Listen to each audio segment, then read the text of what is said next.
TNT's I Am the Night recounts one of the most shocking and disturbing true crime stories in history. I'm Zach Laws of Gold Derby, and with me right now is India Eisley. She's one of that show's stars. And India, were you aware at all of this true story before you signed on to do this? What piqued your interest about it? I mean, it came about as just another audition, but I was aware, of course, I was well aware of the Black Dahlia case.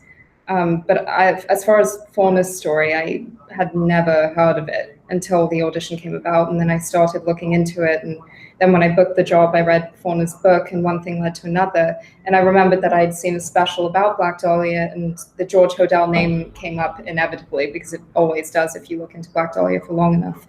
And I was like, God, that's why the name Hodel sounded familiar. So just wondering how it all unfolded.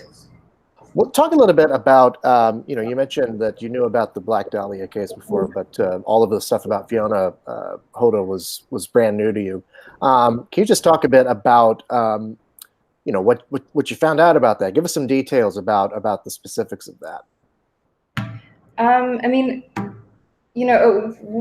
really, my main objective into reading Fiona's book, because Fiona's book was called One Day She'll Darken, and that was originally what the project was called. And when my initial objective of reading her book and learning about her in the story was to find out what her emotional state was and what at any given time.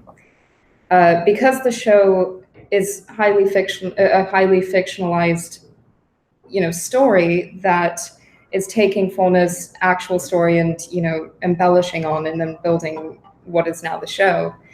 I just really wanted to realistically get a hold of where she was at emotionally.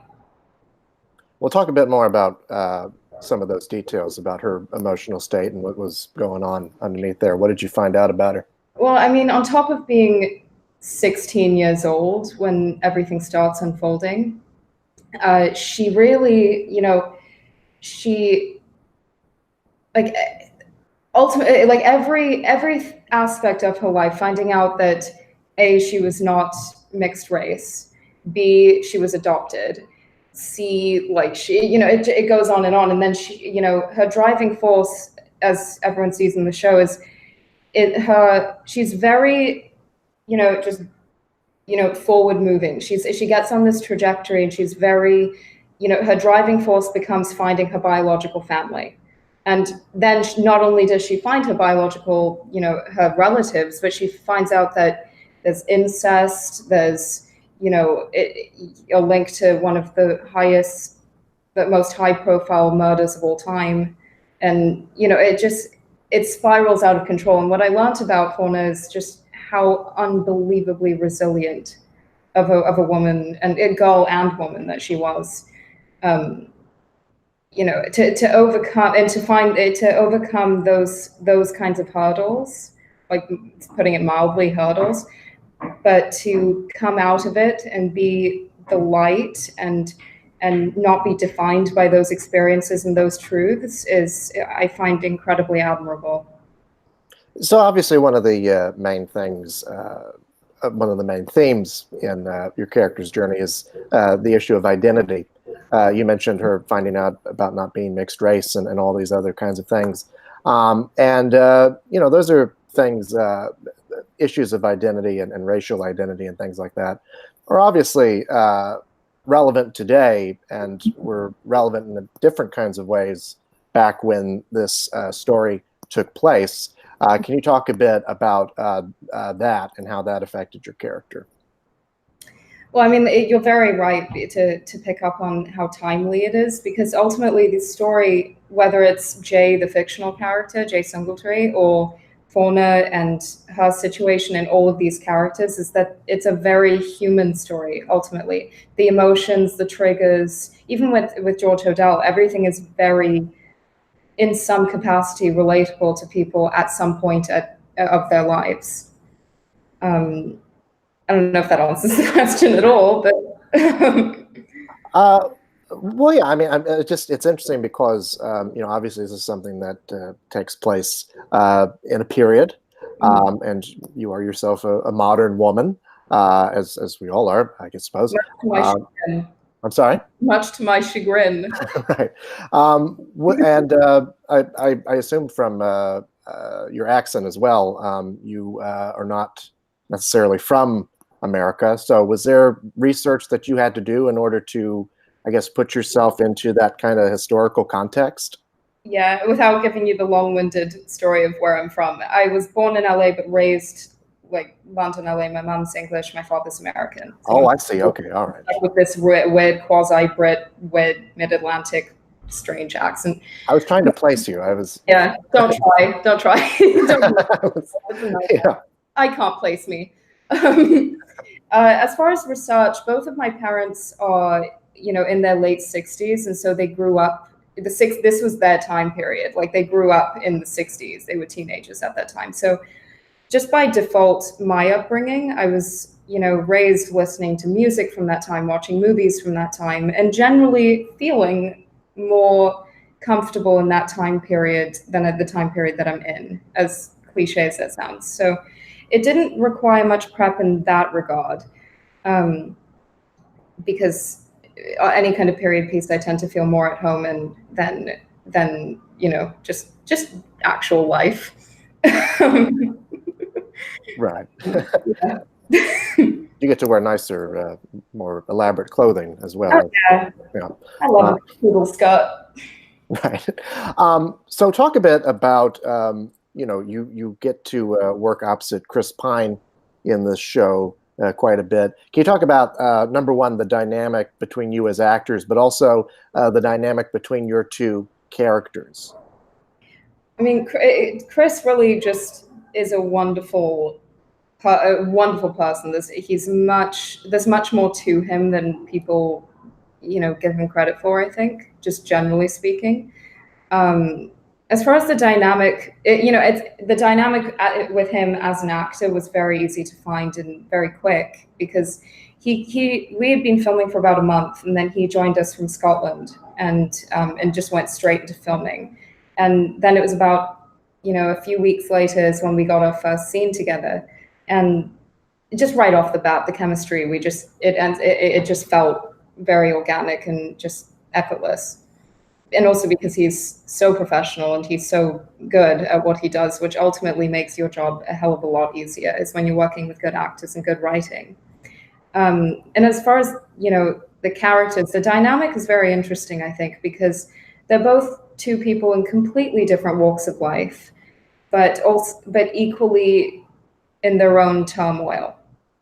And even though their way of going about doing things is completely polar opposite, I found that the two of them really, through their friendship, if you can call it that, or the time that they know each other, they really help each other to find a comfort and a calmness in themselves. Right.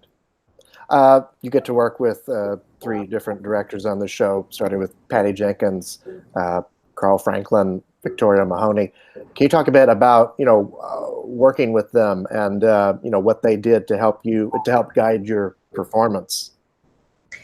I mean, Patty is really, as far as, laying the groundwork, Patty really just laid such a solid foundation for everyone, for the crew and the cast, that it really, as far as guiding the characters going on, it didn't really require that much. It was mainly making sure that the momentum of the story was continuing. And, because Patty really is, she's an ideal director. She's very human, and she's very astute and very thorough with finding out what makes each actor tick. And even non-actors, she's a people person. So she loves getting into the psyche of what makes that person tick on whatever day that is. So her approach is very unique, and ultimately, while being such a strong powerhouse, she just creates such an environment of warmth and comfort that you never feel judged in any way. So I thought, and then, excuse me, Vic and Carl, ultimately, it was really just following suit. I mean, they were lovely to work with, but it was following suit of the foundation that Patty had laid. She certainly knows how to guide people to award-winning performances, as Charlize Theron will tell you. Just putting it mildly. Right. There's a lot of obviously there's some grisly material in this show. Was there anything that was particularly difficult for you as an actress to do, and how do you how do you get through that? I didn't, as far as being grisly, I mean, I didn't find the material, because I mean, I watch a lot of crime shows and things about forensics, and up until playing Fauna, I mainly played kind of mentally unhinged people. So this was kind of, for me, it wasn't trying in that regard. But I think Chris got most of the blood, and Jefferson, and but as far as that wasn't very trying. I enjoy that kind of material. I think we all sort of have sort of a true crime obsession, especially with everything that. Especially now, it seems to be just blowing up out of nowhere. It's like people have finally caught on. Right. Yeah, this is interesting material for Trump.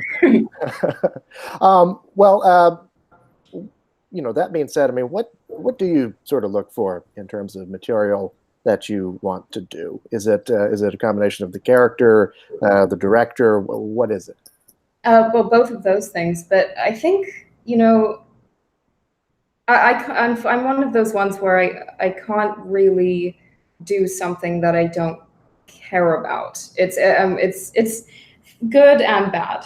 On a business side, it's not the best trait to have, but for me, I'll read a script and I'll know if it's something that I like, because a feeling will come up. When I saw the breakdown to play Fauna, I got that feeling, and it's like a familiar feeling of like ownership, basically.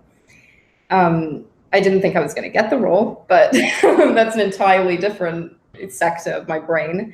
But as far as roles that I look for, it's nothing in particular at the moment, but it depends on what walk of life you're in. I think that dictates a lot of what role is the right role to take. Mm-hmm. Well, what are you working on right now? Anything you can tell us about? Yeah, I just wrapped a film in Louisiana called The Dougherty Gang. I'm dreading doing the press for this film because I thought that it was Dougherty, because it's Dougherty. But no, I got corrected as soon as I was cast. But it with Emery Cohen and Sam Strike, and the director was Sean McEwen. And that was a blast. It was about these three, it's based on a true story again, about these three siblings who are now in prison because they went on this kind of short-lived bank robbing spree.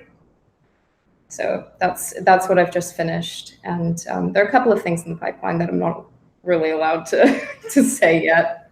I haven't gotten the green light yet. Well, it sounds like you've got a lot on your plate, and you're doing good. Yeah. Well, India, thank you so much. Appreciate your time. Thank you so much. I'm sorry about the shoddy connection. Oh, no, I mean, you're crystal clear now, so you're fine. Thank you again.